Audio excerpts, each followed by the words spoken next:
Вітаю, з вами Зміцер Лукашук, і мы працягваем абмяркоўваць падзеі ў Беларусі і за яе межамі. І працягнем мы гэтае абмеркаванне з прадстаўніком ініцыятывы Белпол Уладзімірам Жыгарам у нас у студыі. Прывітанне, Уладзімір. Добрый день. Ну што ж, Уладзімір да нас, як звычайна, завітаў не з пустымі рукамі, а з цэлым расследаваннем, якое Белпол учора выклаў у сябе, ну і якое, ў прынцыпе, ужо паўсюль на ўсіх СМІ незалежных прайшло. Але ведаеце, Владимир, з чаго я хацеў бы пачаць? Я хацеў бы пачаць трошку здалёк.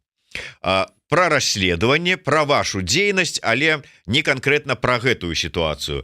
На мінулым тыдні у нас у эфіры быў прадстаўнік лідар выбарчага спісу ў каардынацыйную раду, грамадскі рух «Краіна для жыцця» Віталь Савюк, паліграфолог.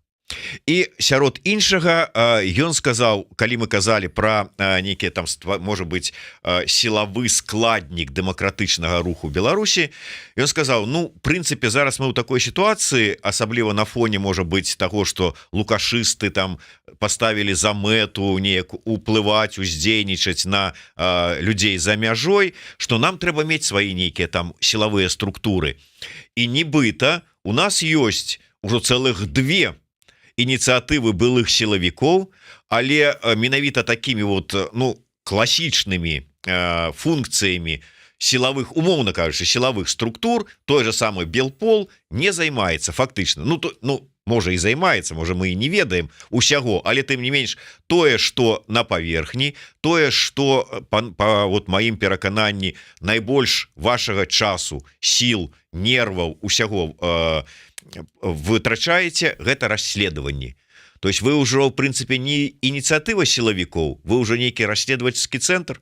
Ну, мы, в принципе, отходим вот от этого, что объединение бывших силовиков, потому что то, чем мы занимаемся, это, в принципе, это не то, что было когда-то у нас в Беларуси, когда мы работали в органах. И у нас уже, в принципе, в команде есть и не только силовики, да, мы за вот последний год после, скажем так, после ребрендинга, после очистки, после возобновления работы, мы добавили в свою команду различных людей, то есть там есть и айтишники, есть и экономисты, потому что то, с чем мы работаем каждый день, это достаточно такие сложные материалы, и в них нужно очень серьезно разбираться, углубляться. И да, мы, конечно, мы уже ближе не к объединению силовиков, а просто организация белорусских демократических сил с определенным бэкграундом и определенной, скажем так, историей, ну и определенной, скажем так, направленностью. А чаму? Вот все-таки можете патлумачыць, чаму вы вырашылі зрабіць крэн у гэты бок? Я не кажу, что это не важно. Гэта, безумоўна, важно, асабліва, калі паглядзець, якія гэта расследаванні на якую тему. Ну, и другі бок таксама важны. Ну, расследование — это только часть нашей работы, которой мы просто показываем, что вот мы что-то там делаем, например, мы как-то залим деда, например, да, мы не все можем показывать, мы не обо всем можем говорить по разным причинам. И если говорить, почему мы ушли в крен такой более экономический, может быть, в какой-то мере санкционный, потому что мы видим, что эта работа неэффективна. И то, что делалось раньше, да, это тоже важно настаивать, там, лоббировать определенные санкции, но, увы, это не дает нам такого шанса сдвинуться с мертвой точки.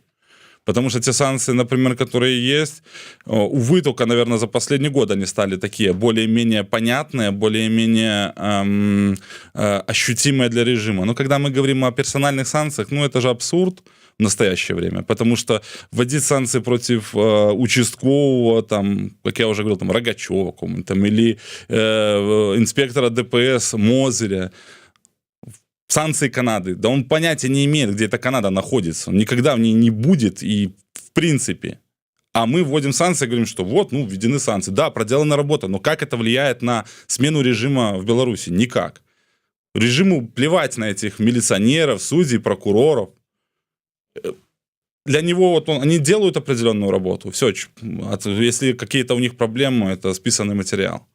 Это, да, это тоже важно, это тоже нужно, но в первую очередь это, увы, не ведет к разрешению нашей проблемы. И поэтому мы определили, что да, есть моменты, которые вот явно провисают, Именно вот эта деятельность, мы начали ей заниматься. Мы даже, согласно вот информации, которую мы показали в расследовании, мы достигли определенных, ну, мягко говоря, результатов. И будем продолжать действовать именно в этом ключе. Но почему мы не делаем работу другую? Мы не можем здесь этим заниматься. Если кто-то считает, что он может переписать законы Европы, если он считает, что он может тут вести, например, какую-то оперативную деятельность, то пускай эти люди неплохо откроют законы и почитают, что это такое. Они тут будут слежку за людьми устраивать. Может, они прослушку будут ставить на телефоны. Ну, понимаете, можно рассказывать очень много громких фраз, говорить очень много громких слов, но в реальности это так не работает. А ходить и параноить, что тот агент, я буду за этим смотреть, я буду за тем смотреть, можно потом, в общем-то, попасть. Польша, Литва, Европа в целом, это правовые государства. Тут можно попасть и на крупные, скажем так, неприятности для себя. Опять-таки, пускай эти люди сначала законы почитают, поймут, что такое вообще оперативная деятельность, а потом они уже начинают говорить и что-то по этой теме. Добра. Конечно, там некага там за некам сачыць, там устраивать слежки, там прослухоўваць телефоны, безумоўно, тут пытанне не стаіць. Але я згодны, что, скажем, для нейкага шараговага участковага, там малодшага лейтенанта ў якім-нибудь умоўным, не будем казаць Кобрыне, бо у іх там чакае цяжкі лёс, там напад, Кобрынскі плацдарм, якому-нибудь Міёрах, яму санкцыі гэтыя по барабане, не толькі Канады і Аўстраліі, але і Еўропы, бо ён да той Еўропы можа ніколі не даедзе. Але у той же час мы час ад часу, і это толькі, я думаю, верхавіна айсберга, сустракаем інфармацыю про тое, як у Берліне бавяць час прапагандысты з лукашэнкаўскага БТ. Як чыноўнікі нармальнага такога ўзроўня, не міністры, можа быць, але так званыя там ці то дэпутаты, ці там якія-небудзь спартыўныя чыноўнікі, ці яшчэ хто-небудзь кшталту базана там якога-небудзь. Раз і ў Еўропе на закупах. Чаму не вам займацца вот іх я разумею, что не ловіць, не запихивать у багажнік і не весці дзе-нибудь там на подвал, каб потым обменивать на беларускіх палітвязняў.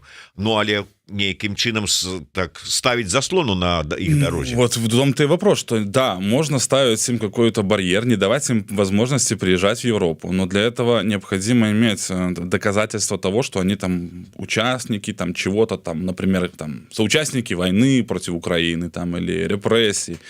Получается так, что мы не можем, у нас нет таких возможностей или там, я бы сказал, человеческих, наверное, больше ресурсов для того, чтобы перекрыть все.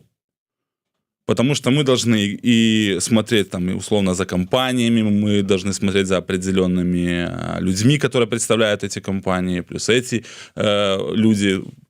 Увы, нужно исходить из того, что сейчас мы находимся в таком положении, что, наверное, в какой-то мере проще перекрыть вообще кислород. Потому что, здесь легкий пример. Я думал об этом немножко позже сказать, но в нашем расследовании идет речь о такой компании «Лаборатория аддитивных технологий», руководителем которого является там Юрий Чивиль. Компания никому не известна, но фактически она является прокладкой. Сам Чивиль, как нам объясняли, это абсолютный русскомирец, у которого по локоть руки в крови.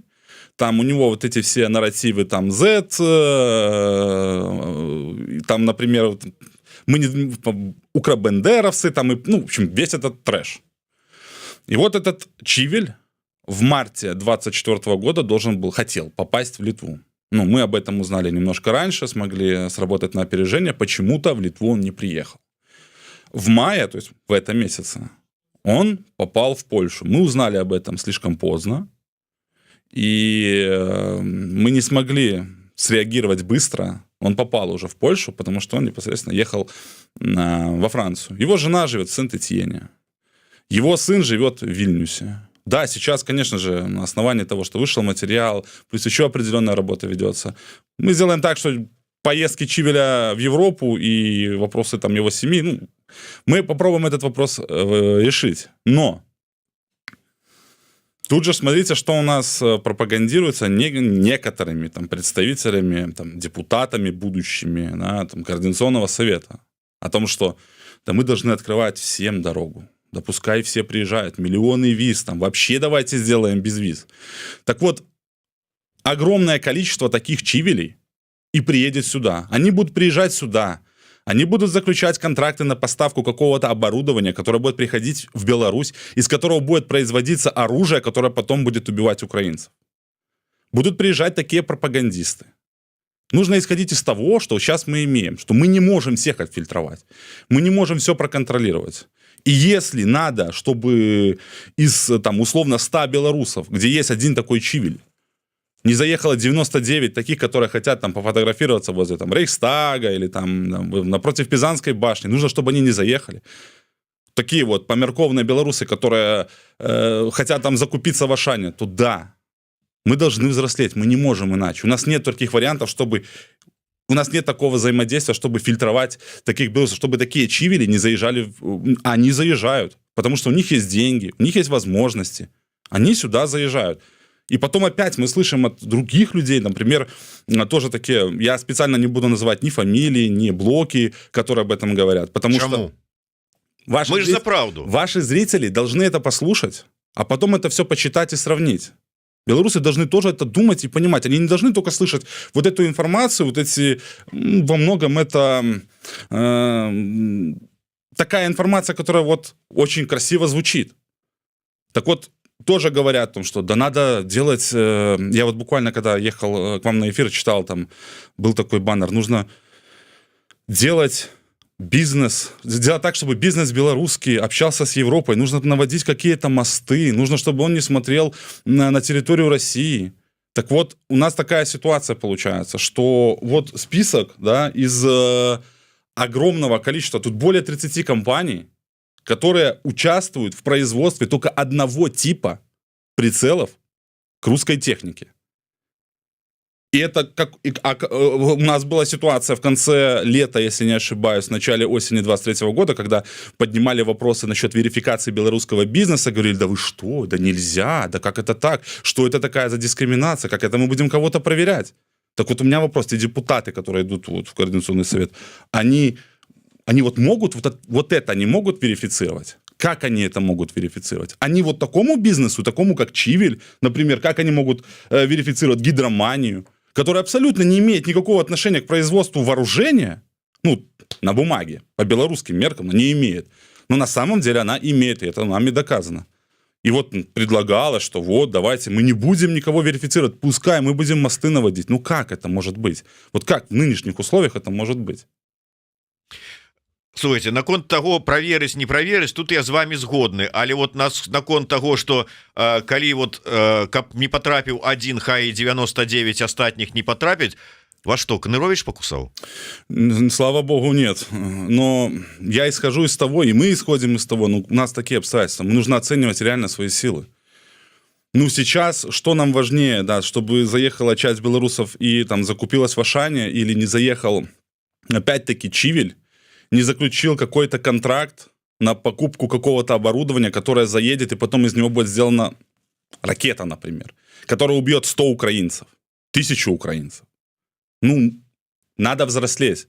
Без жертв, без каких-то вот этого движения на грани не будет победы. Не будет того, что давайте, приезжайте все в Европу, смотрите, как в Европе хорошо, и потом возвращайтесь все назад в Беларусь и делайте такую же Беларусь. Это очень наивно. До 2020 года, да немногие ездили, если брать, там, например, силовой аппарат. Там, для большинства это было в лучшем случае Египет, ну, как в среднем это была Украина. И, да, ну, была часть, она приезжала в Европу. Потом этот судья приезжает, посмотрел, классно, красиво, да, все, великолепно. Приезжает и 15 лет кому-то выписывать. Ни за что. Или вы думаете, по мерковным белорусам очень сильно это важно, там да им вообще параллельно. Если их не убедил, уже 4 года прошло. Мы должны, ну не бывает без каких-то жертв, нельзя победить. Надо, да, действовать на грани. Может быть, это не очень популярно, но, собственно, мы не политики, мы не пытаемся здесь кого-то переубедить, мы просто делаем свое дело. Мы вот разбираем эту схему, мы вот показываем такое количество предприятий, которые работают на производство одного вида просто прицелов. Одного вида. А их очень много. И то, что производит Беларусь, это очень много всего. Ну, что ж, значит, такие вот расклады. И нужно это делать. И когда говорят то, что да не надо экономические санкции, там еще бывают вообще классные нарративы, типа санкции должны быть гибкие. Ну вот я, например, понимаю, что это такое, но я не понимаю, что подразумевают те люди, которые об этом говорят. Это какие гибкие санкции? Это мы отменяем санкции, потому что, там, например, в отношении какой-то там отрасли, либо там какого-то производства, потому что Лукашенко выпустил одного человека. Вот это подразумевается под гибкими санкциями.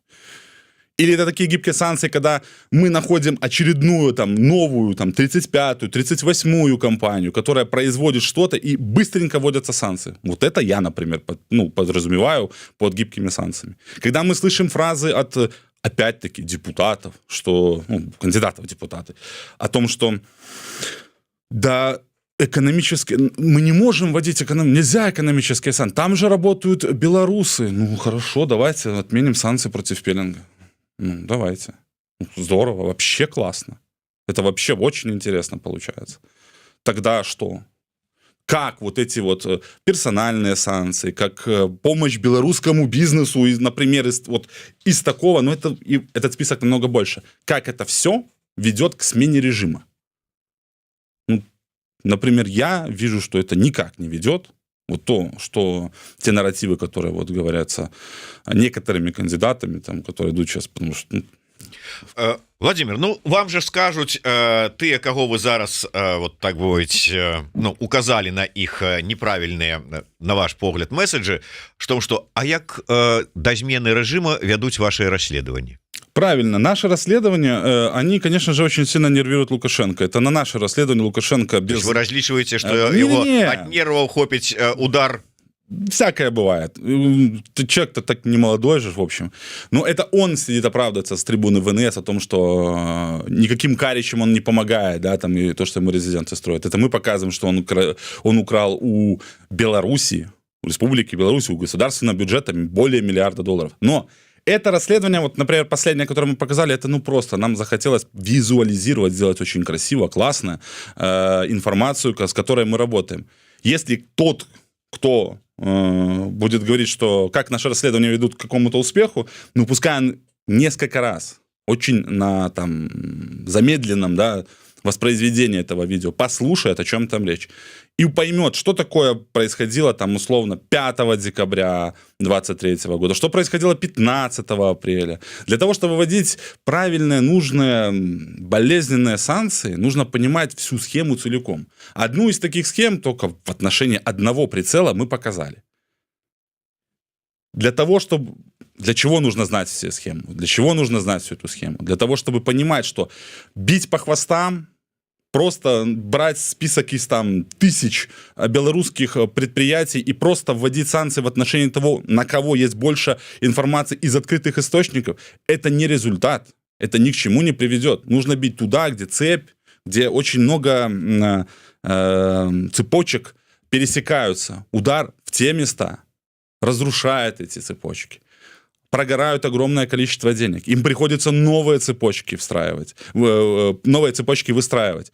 И мы можем добиться того, что, разрушая вот эти прокладки, новые прокладки, разрушая эти цепочки, мы можем прийти к тому, что цена производства любого, то есть обход любых санкций, будет настолько высока, что он не сможет это делать. Имею в виду режим Лукашенко. В интересах сейчас армии России, потому что то, что производит Беларусь, используется в Украине. Мы об этом и говорим, это наш вклад белорусов. Да, мы не можем протестовать. Да, мы не можем сейчас что-то сделать в Беларуси. За 4 года народу катали просто в асфальт. Но мы делаем вот то, что... И поверьте, все наши партнеры, мягко говоря, очень хорошо оценивают эту работу. И слава богу, что некоторые не понимают всего вот этого, они дальше своего носа не видят, думают, что это они ёршики считают, они какие-то деньги мифические считают. Отлично, что вы так думаете. Это показывает, это не наш показатель, это ваш показатель. Показатель того, как вы понимаете процессы, которые происходят не только условно внутри Беларуси, но и за ее пределами. И мы дальше будем делать вид, что мы, посты, еще что-то, но основная работа, мы же говорили, что 80%, даже больше нашей работы, это работа теневая. Пожалуйста, мы один раз вам показали, что значит не теневая наша работа. И какие результаты этой работы. И почему, например, условно, Тайвань увеличил штрафы для компаний, которые сотрудничают с Беларусью и Россией в 15 раз. Ну вот. Я просто трошку вярнусь, а потым мы перайдзем больш канкрэтна да гэтага расследавання. На фоне зараз вот пачутых ваших словаў я не здзіўлюся, что калі вы выступаете вот по таким прынцыпе, каб не праехаў один злачынец, хай 99 таксама не потрапяць, вы за тое, каб Украина наносила удары по законных целях, вот такие есть у тым ліку и на гэтым вашем списе. Нет, мы не выступаем, мы даже никогда такое не обсуждали. Для нас сейчас так. Есть законные цели для экономических санкций. Мы пользуемся теми возможностями, которые у нас есть. Мы рассказываем, опять-таки, это такая информация более стратегического характера. Мы рассказываем нашим партнерам, что готовит Беларусь в интересах Украины. Да. В интересах России. Да. Есть такой момент, что когда мы начали работать с этой информацией, это и первые были такие серьезные контакты на высоком уровне, это там конец сентября, начало октября 2023 года, мы сделали вывод, что Россия готовит такое серьезное наступление в Украине на начало, середину лета, где-то в этот промежуток.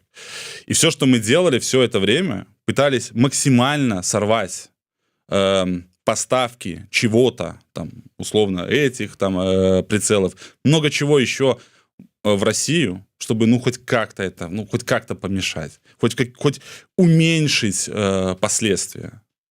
И почему? Да, у нас не было документов, где было бы написано, там, наступление будет там такого-то востока-то. У нас такого не было. Но наши аналитики военные, которые видели все документы, работали со всеми документами, которые имеют огромный жизненный опыт, они пришли к тому вот выводу, что это вот, начало лета, то есть середина лета будет широкое такое наступление. И это мы везде, эту мысль, скажем так, ретранслировали. Пытались доказать, что это будет все именно так. Почему? Потому что практически все, о чем мы говорим в нашем расследовании, это все, вот по этому конкретно блоку должно быть сделано к концу, то есть к середине мая 2024 года. И поэтому, ну, то, что сейчас, вот эти нарративы, как мы уже неоднократно говорили, что вот будет контрнаступление русских, во многом, возможно, это базируется и на нашей информации. И это тоже очень хорошо, что белорусов слышат, слушают и используют их возможности. Хай расследаванне Белпол і не вядуць аўтаматычна да змену рэжыма, але яны фіксуюць злачынства Лукашэнкі, і гэта вельмі важная праца. Дзякуй за яе, піша Дарога. Давайте тады больш падрабязна, можа быць, да расследавання. Уладзя, а чаму менавіта гэты аспект? Адкуль вот менавіта прыцэлы? Чаму вот гэта вот кірунак былі ўзяты? Мы ж ведаем, што ў прынцыпе рэжым Лукашэнкі, прадпрыемства Лукашэнкі шмат у чым дапамагае расійскаму войску, то пачынаючы там ремонт подбітай тэхнікі, шмат чаго. Чаму менавіта гэты кірунак? Так фактически вот это направление это и есть своего рода ремонт. Потому что когда мы говорим, что там закупаются, например, какие-то отдельные детали для прицелов, то это они это компилируют, создают, там это все идет по, скажем так, таким совместным заказам. Но есть такое, когда мы видим, что понятно, что техника, видимо, была вообще в ноль уничтожена, и они там просто создают все с нуля. То, что мы показали, это только часть нашей работы. Мы не можем сказать больше. Мы можем сказать сегодня то, что мы можем сказать. И поэтому, да, вот мы показали про прицелы. И это действительно огромные цифры, которые готовятся в интересах России. Это огромные цепочки, это огромные там, миллионы долларов, где тоже есть такой момент, который, я думаю, многим не понравится, специалистам, не знаю, там, политэкспертам различным. Все то, о чем мы рассказали, все то, что мы показали, это все инициатива Лукашенко. Это не инициатива Москвы. Это он пришел к ним и сказал, а мы можем, мы это сделаем. И когда ему сказали, ну окей, они сели, а что делать? Ну давайте обращаться в Китай. И мы показали, как Китай работает. И это тоже, скажем так, очень многие наши партнеры оценили, потому что это важно, показывать Китай. Давайте больш падрабязна, і я просто задам пытанне, якое мяне ну пачало как бы так сказать трошку там свярбець, калі я побачыў тыя дэталі запчасткі да гэтых вот прыцэлаў, якія замаўляюць у Китаі. Такім чынам ёсць вядомыя прадпрыемствы, той же самы Пелінг, я пра яго чуў яшчэ даўным-даўным-даўно, як такое прадпрыемства, якое лідар у вытворчасці аптычных прыцэлаў і гэтак далей. Калі я глядзеў ваше расследаванне, там ідзе размова про тое, што нейкія бакавыя пласціны, там нейкія верхнія пласціны, вот нейкія такія вот этыя штучкі, фінціфлюшкі металічныя, якія замаўляюць у Китаі, плоцяць вялікія грошы, потым трацяць на перавозку, нейкая фірма, якая там ёсць зарэгістравана, і я думаю, ну вот гледзячы на гэтую пласцінку, у маладзечна ёсць завод лёгкай парашковай металлургіі. Чаму не штампаваць гэта там? Потому что объемы очень огромные, и наименование того, что производит сейчас белорусская промышленность в интересах российской армии, очень огромно. Вот в том-то и проблема, что мы показывали все эти пластины, но это как мы специально это делали для того, чтобы самые такие значимые детали, потому что если бы мы говорили о каких-то болтиках, там, гаечках, это было бы не так интересно и не так показательно. Это, в принципе, Беларусь производит очень много чего. И поэтому, да, они не справляются, они обращаются в Китай, потому что все равно так получается дешевле. Сейчас вся экономика Беларуси, ну, ладно, может, вся это и громко сказано, но огромная часть белорусской экономики держится исключительно на том, что она производит хоть что-то. ИПшники производят хоть болтик, хоть гаечку в интересах русской армии. Мы даже в этом списке говорим, что ИК-9, ИК номер 9, даже в колониях что-то заключенные, в том числе политические заключенные, производят что-то, что в конечном итоге поставляется там условно на какую-нибудь другую компанию, типа там, ну опять, Руксервомотор, где потом это передается Пелингу, а потом это уходит в Россию и ставится условно на какой-нибудь там Хризантем УС. Все работает.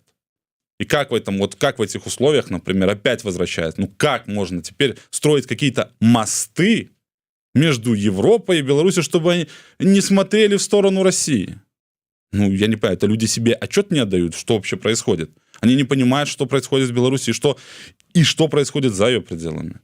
И мы это все показываем, мы обо всем этом рассказываем. Что-то нам получилось, скажем так, приостановить, как было, например, в ситуации с абсолютными оптическими энкодерами, которые хотела полукитайская компания Shenzhen 5G покупать в Великобритании.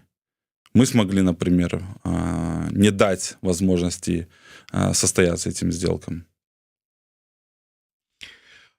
Самавар, на вашу думку, якую адказнасць павінны панесці шараговыя інжынеры, працаўнікі ІП, якія выконваюць такія замовы? Ну, сейчас, скажем так, сейчас мы исходим из того, что есть сейчас. И сейчас экономические санкции и абсолютное тотальное давление на режим Лукашенко и создание невыносимых условий для существования большинства из этих компаний. Возможно, включение их каких-то персональных санкций в отношении руководителей этих компаний. Ну, пока так. О чем-то больше говорить, это когда Беларусь будет свободна, когда мы будем иметь полный доступ ко всей документации. Не только к той, которая есть у нас, а вообще, в принципе, мы увидим еще то, что мы сейчас увидеть не можем, и тогда будет уже суд или какие-то законы, которые будут написаны. Да?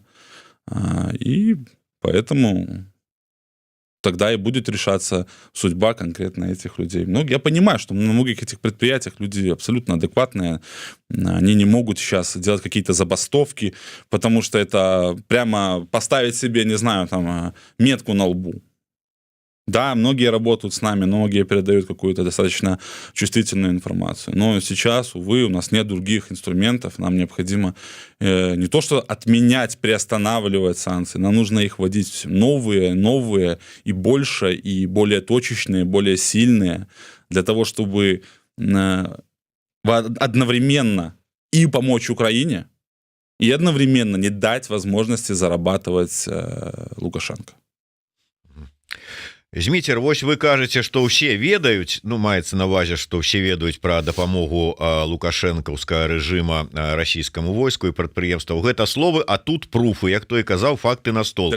Мала хто можа іх прадставіць, а тут вось прадставілі. Ну сапраўды, выдатная праца, выдатныя факты, дзе можна было паказаць не словы такія, там дзесьці там на прадпрыемстве воршы нехта нешта робіць, а тут канкрэтна сказано. Але і мы прыходзім да далейшай высновы. Ну вот, напрыкладу, фирма вот эта, которая у нібыта китайская, якая аказалася потым беларуская, адпаведнасць, ну прынамсі зарэгістравана-то ў Кітаі, але беларусамі і з беларускім грамадзянствам людзі там працуюць. Вот што чакае яе по выніку гэтага расследавання? Можна нейкім чынам націснуць там ці што, ці яны працуюць у адпаведнасці з законодаўством-то китайскім? И... Ну, во-первых, сразу же обращаем свое внимание на принятый санкционный пакет 15 апреля 2024 года. Смотрим на этот пакет, мы делаем вывод номер 1. Во-вторых, если мы говорим о Китае, то так. Если Китай не понимал, что происходит, ну, там какие-то белорусы что-то заказывают, какие-то там железячки, болтики, гаечки, то это как бы одно. То сейчас, после вот этого материала и той работы, которая проводилась, ну, Китай должен отреагировать. А вот если Китай, ну, все прекрасно понимал, что скорее всего, то мировое сообщество и те люди, с которыми мы работаем, и те люди, через которые мы передаем определенную информацию, должны также реагировать. И все те, там огромное количество китайских компаний, мы там сказали только некоторых, показали некоторые, там было списком, но на самом деле их больше. И теперь эти все компании законно могут попасть в санкции. И Украина, и украинская сторона это может сейчас очень сильно, то есть, лоббировать этот вопрос. И это все честно, потому что тогда Китай является в какой-то мере соучастником войны. Потому что он знает, для чего, кому и почему это все делается. А Китаю не по барабану? Ну, я думаю, что им не очень хотелось бы прям пачками залетать в санкции, потому что это и репутационные потери, и, естественно, это тоже деньги. У нас нет других инструментов. Все есть, пускай, не знаю, соберется великий КС и скажет, что же делать. Но я думаю, что из того, что там придумают, так мы хорошо, если на месте останемся, если не сделаем пару шагов назад. Калі прыгадваць ваше расследаванне наконт вот нібыта прададзенага участка зямлі, які належаў Беларусі, але на тэрыторыі Расіі, то там зразумела, што за гэтым за ўсім профіт сям'і Лукашэнкі. У дадзеным выпадку, да, мы гаворым пра мільёны, але наколькі гэта ўсё ж такі на кошелек, на кішэню там лукашэнкаўскай сям'і там ці прыбліжаных, гэта ж таки прадпрыемства працуюць. Як вы самі казалі, той же самы Пеленг до 20-го года уже наладан дыхаў. А зараз падняўся, ну, прадпрыемства, людзі грошы атрымліваюць, по 500 свои получили, а то, глядишь, может, по 700 нават. 750, да. Да, и все прекрасно. Лукашенко зрабіў доброе дело людям. Запустить такую схему в работу без Лукашенко нельзя. Без людей, которые в конечном итоге разговаривают с ним там, условно, глаза в глаза, если они, конечно, глаза поднимают и смотрят на него. Лукашенко тут не получает деньги. Он получает в первую очередь такое одобряемость от Путина, и это дает ему возможность, как мы говорим в фильме, вот эту гибкость, чтобы не вступать войной, то есть вступать своей армией в войну. Он говорит, смотрите, я вас там лечу, снабжаю, ваши там самолеты тут, а я вам еще все делаю. Ну куда там, если вдруг что-то, мне же потом... Так эти же компании, прокладки, они же созданы, и они же помогают русским другим компаниям закупать какое-то оборудование подсанкционное, да, проводить какие-то операции. Они когда платили Тайваню деньги за абсолютные оптические энкодеры, они их вообще проводили через Грузию. То есть Беларусь очень удобно. И Лукашенко, но самое главное, что Лукашенко, он еще, помимо того, что его не заставляют вступать в войну, он еще и получает огромные деньги. И вот эти производства белорусские, эти МАЗы горящие, эти никому не нужные трактора, эти никому не нужные, условно, там, комбайны. Сейчас эти производства получают хорошие деньги, Потому что если бы они производили в условиях санкционного, скажем так, давления на эти предприятия, если они производили свою непосредственно технику, они никуда ее не могут продать. Основной рынок сбыта, Россия, проигран китайцам уже сейчас, как мы показывали на примере Амкадора. И это абсолютно устраивает режим. Он абсолютно лояльность Путину и еще и заработок. Ну, чем плохо? А на камеру он говорит, да мы ж за мир. Так вот тут нет. Он зарабатывает на этом деньги, и для него чем дольше это все будет, тем будет для него лучше. Вы рассказали про тое, что дзякуючы звароту у брытанскія там, ну я не ведаю, куды вы там звярталіся дакладна, але тым не менш перапынілі гэтую супрацу, гэтыя каналы перекрыты, каб з Брытаніі не пайшлі нейкія пэўныя тавары. Але калі казаць пра іншыя краіны, той же самы Тайвань, там, ці скажем, той же самый Китай, ці ёсць все ж таки магчымасць уплыву на іх, каб там... Ну, Оптик тайваньский сразу же отреагировал, и, как мы уже говорили неоднократно, в 15 раз поднял штрафы для компаний, которые работают с Белоруссией и Россией, и прервал все взаимодействия между компанией Оптик и компанией Shenzhen 5G. То есть мы смогли здесь достичь определенных, скажем так, результатов. Мы знаем, что это серьезно помешало в производстве определенных узлов и механизмов, и, скажем так, Шэньчжэню пришлось очень сильно искать по-новому, откуда поставлять это. Есть еще некоторые успехи там в других, скажем так, странах, о которых мы не говорим немного, но там и... Да, и опять-таки посмотрите санкционный пакет последний европейский. Там, я думаю, вы увидите компанию Пелинг. Это то, что мы сейчас можем делать. Они начинают выстраивать новые схемы, а мы эти схемы тоже смотрим, мы тоже видим, тоже пытаемся понять всю картину, как они это делают. Потому что там некоторые вещи там вообще такие достаточно странные. Мы много раз садились, подумали, а что это они такое вообще делают? Потому что когда ты начинаешь на доске вычерчивать эти схемы, ты... Это какой-то абсурд, время от времени кажется. Но потом ты находишь определенные закономерности, находишь определенные точки, куда нужно оказывать максимальное давление. И поэтому, вновь говорю, то, что санкции должны вводиться экономически, увы, у нас нет другого варианта. Но мы должны понимать, мы должны видеть все эти схемы, мы должны все это структурировать и бить туда, куда максимально будет от этого эффект. Так, на жаль, трэба нам набліжацца да завяршэння размовы. Пытанне ад Вожыка Патрыёта: ці ёсць зрухі ў пошуку актываў Лукашэнкі пасля апошніх відэа? Мабыць, пачалі даваць болей інфармацыі. Так. Я не могу о многих вещах. No comments, Вожик. Всему свое время, всему свое время. Как Лукашенко сказал на ВНС, век высоких технологий, ничего же не спрятаться. Не знал старик, что через 2 дня мы покажем, как он деньги в Сочи, землю в Сочи продавал. Оправдывался-то он за резиденцию Восток. Что ж. Дарэчы, хацеў закрануць такі момант. Вы ўсё ж таки не один раз сказали, что и информацию там вам, и наводки, и подсказки, и некие документы присылают в тым ліку з Беларусі. У тым ліку вы маеце доступ до розных баз там, якія там заходятся, и это секретные документы. Слухайте, а что робится увогуле с базами у этих силовых структурах? То кіберпартызаны базу КДБ скачаюць, то вы там некуды ў базу зойдзеце. Там что, прохадны двор у іх ці што? IT-краіна была некалі, але ўсё родно.